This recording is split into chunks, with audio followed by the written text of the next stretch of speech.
Maintenant que nous avons vu les événements, nous allons pouvoir parler de probabilité.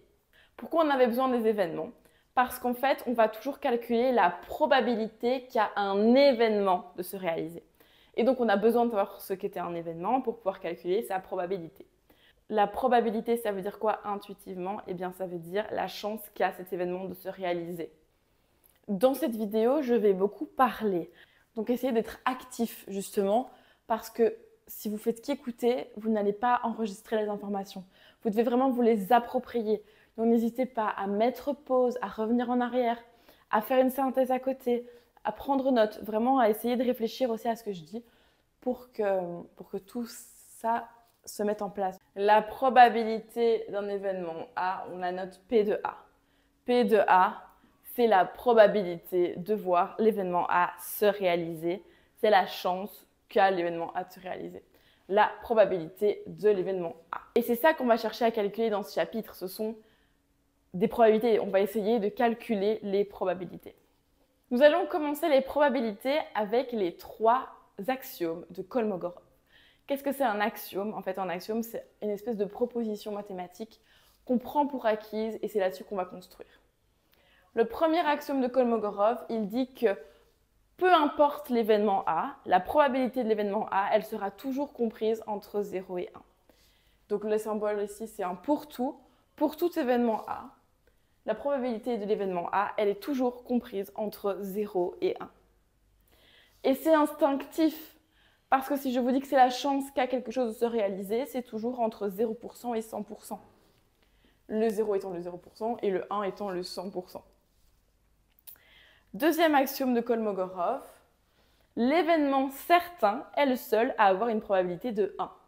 C'est-à-dire que si votre probabilité d'un certain événement, elle vaut 1, forcément, c'est que l'événement A, il est l'événement certain, et donc c'est oméga, toute la catégorie d'épreuves. Mais ça marche aussi à l'inverse, c'est-à-dire que si A, c'est la catégorie d'épreuves, alors votre probabilité d'avoir A, c'est 1. Et c'est logique, parce que la seule possibilité d'être sûr à 100% que notre événement, il va se réaliser, et donc que notre probabilité va être égale à 1, c'est quand on peut avoir toutes les possibilités. Dès qu'il nous manque une possibilité, on n'est plus sûr à 100%. Et c'est ce qu'on va faire ici, en fait. C'est ce qui se passe. Pour être sûr à 100%, il faut qu'en fait notre événement, il couvre toutes les possibilités. Ce symbole-là, c'est ce qu'on appelle une double équivalence. Ça se lit ci et seulement ci. Et ça veut dire que si j'ai cette partie-là, alors celle-là est vraie. Et si j'ai cette partie-là, alors celle-là est vraie. C'est une double implication, en fait. La partie de gauche implique la partie de droite et la partie de droite implique la partie de gauche. Troisième axiome de Kolmogorov, si les événements A et B sont incompatibles, donc c'est ce qui est écrit ici, si l'intersection des deux est vide, c'est ce qu'on avait défini comme étant l'événement incompatible, enfin deux événements incompatibles. Si deux événements sont incompatibles, alors la probabilité d'avoir l'un ou l'autre qui se réalise, c'est la probabilité d'avoir l'un qui se réalise plus la probabilité d'avoir l'autre qui se réalise. Nous allons faire quelques exercices un petit peu plus tard, mais pour l'instant, on n'a pas encore assez de matériel pour vraiment faire un exercice concret. Mais donc, ça vous donne une idée des 3 axiomes. Ces 3 axiomes, ils sont un petit peu faibles pour faire tous les calculs de probabilité. Cependant, ce qu'on va faire, c'est que sur base de ces axiomes, on va construire d'autres propositions qui vont aussi nous aider à calculer les probabilités. Voici déjà les 4 premières propositions. La première proposition, elle nous dit que l'événement impossible est le seul à avoir une probabilité de 0. Si je lis tel quel ce qu'il est marqué en langage mathématique, il est marqué que la probabilité de l'événement A est 0, si et seulement si A est l'événement impossible. Ça veut dire que si la probabilité qu'un événement de se réaliser est 0, alors cet événement est impossible. C'est donc l'ensemble vide. Et inversement, si on a l'ensemble vide, eh ben, sa probabilité de se réaliser, elle est 0. Ça, c'est la première proposition. D'où est-ce que ça vient? On a la preuve ici. Oméga, d'accord? La probabilité d'avoir oméga, c'est 1. Mais oméga, c'est l'union de oméga et du vide, puisqu'en fait, dans oméga, il y a tous les éléments de oméga.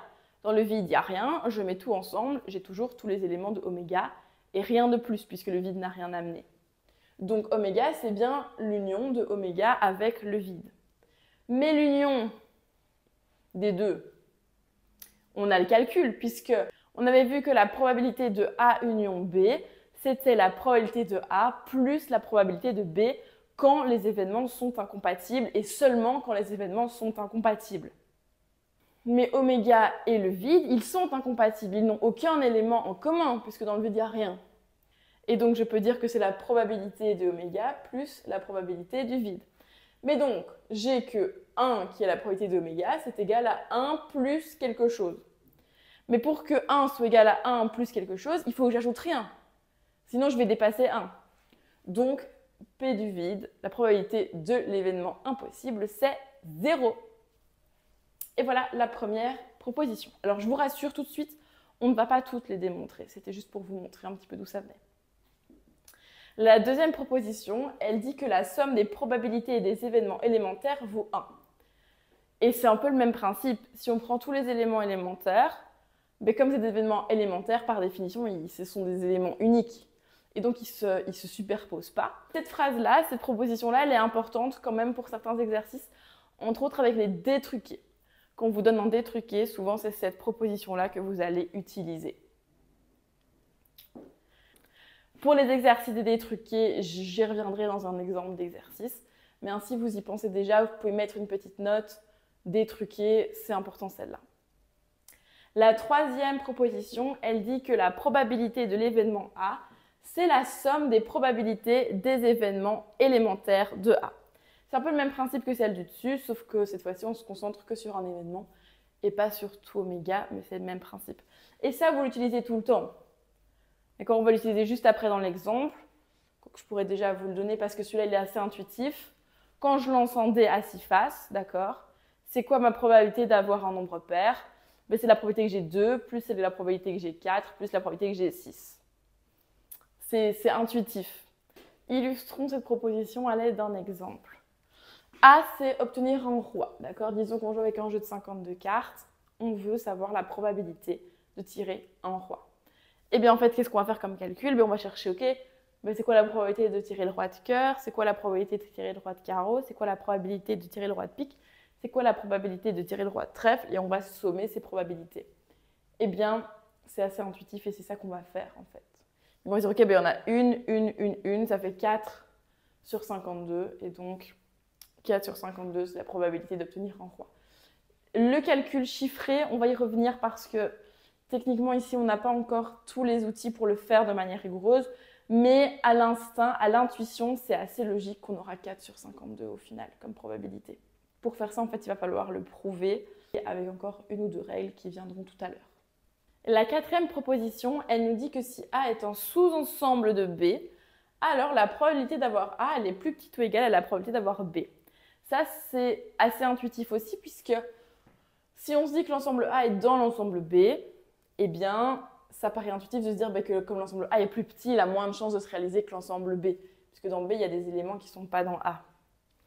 Et donc, c'est intuitif que P de A est plus petit que P de B. Ce qui est important, c'est de ne pas oublier le plus petit ou égal. Parce qu'il se pourrait quand même que les deux probabilités soient les mêmes. Et en fait, tout simplement, pourquoi? Parce que l'ensemble vide, c'est toujours en sous-ensemble. Or, si B il est vide, A il est sous-ensemble de B, il est vide aussi. Et donc, on a bien 0, 0, ça fait un égal. Il y a d'autres petits cas particuliers comme ça. Et donc, c'est important d'utiliser un plus petit ou égal. Ce n'est pas parce que A est dans B que P de A, en fait, est vraiment plus petit que P de B. Ça pourrait être égal. Mais ce ne sera jamais plus grand, ça c'est clair. La cinquième proposition, c'est celle-ci. Elle dit qu'en fait, la probabilité d'un événement, c'est 1 moins la probabilité du complémentaire. Ou plutôt l'inverse. Que la probabilité du complémentaire de A, c'est 1 moins la probabilité de A.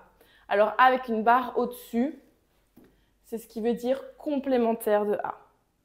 Ici, j'ai fait le dessin, donc A, il y a barre qui sépare oméga en deux. N'oubliez pas, deux événements complémentaires. Leur union, c'est oméga, leur intersection, c'est le vide. La probabilité de A union A barre, ça fait la probabilité de oméga, parce que A union A barre, c'est 1. Parce que A union A barre, c'est oméga, puisque c'est complémentaire, c'est la définition. Et la probabilité de oméga, c'est 1. Mais la probabilité de A union A bar, c'est aussi la probabilité de A plus la probabilité de A bar, parce que A et A bar, ils sont incompatibles puisqu'ils sont complémentaires. Et ça, c'est par l'axiome qu'on a vu, le troisième axiome de Kolmogorov. Et donc, on a que P de A plus P de A bar égale 1. Et donc BP de A bar, c'est 1 moins P de A. On soustrait P de A de deux côtés.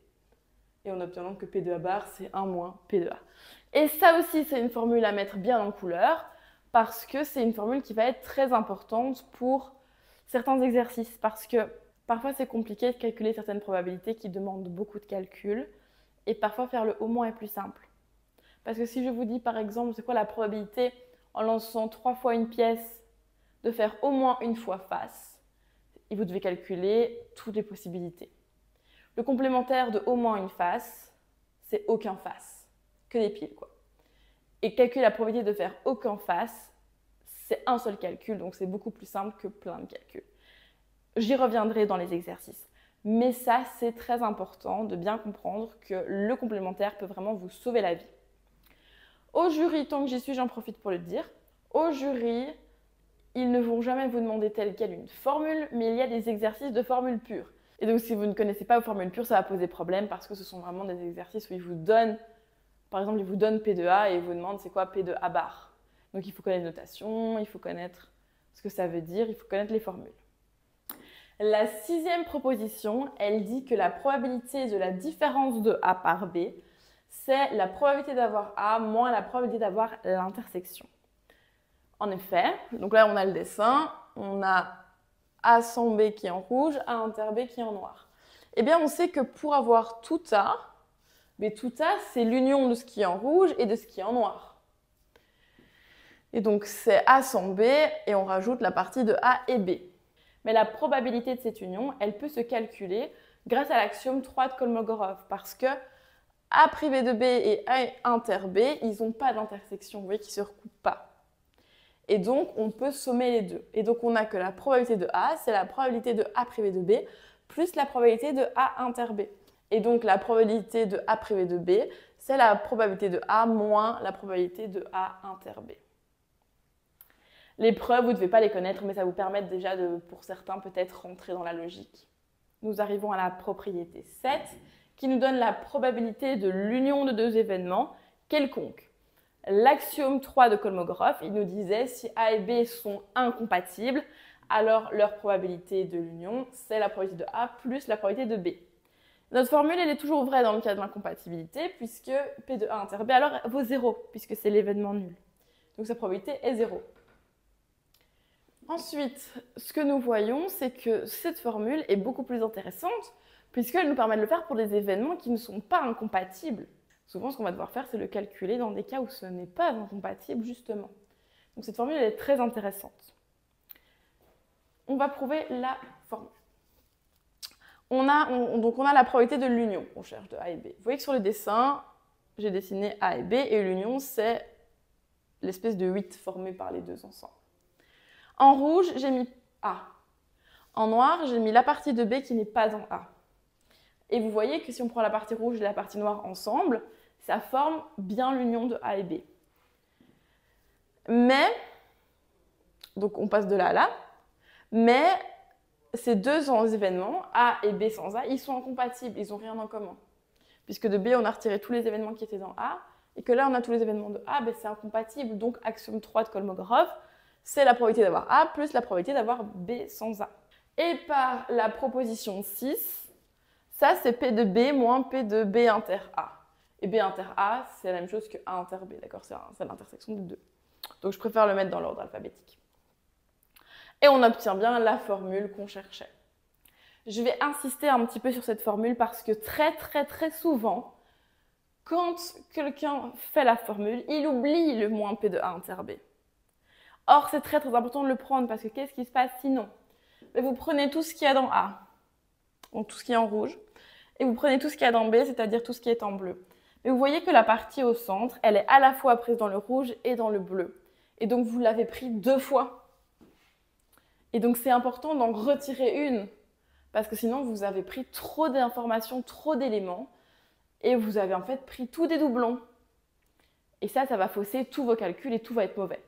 Donc, n'oubliez pas de bien retirer l'intersection quand il y en a une, puisque sinon, elle est prise 2 fois. Donc ça, c'est très important. J'insiste dessus parce que c'est une erreur fréquente qui peut être évitée en maîtrisant bien et en comprenant bien surtout la formule et le fait qu'on retire une fois l'intersection parce que sinon, quand on fait juste P2A plus P2B, on calcule 2 fois la probabilité d'avoir l'intersection.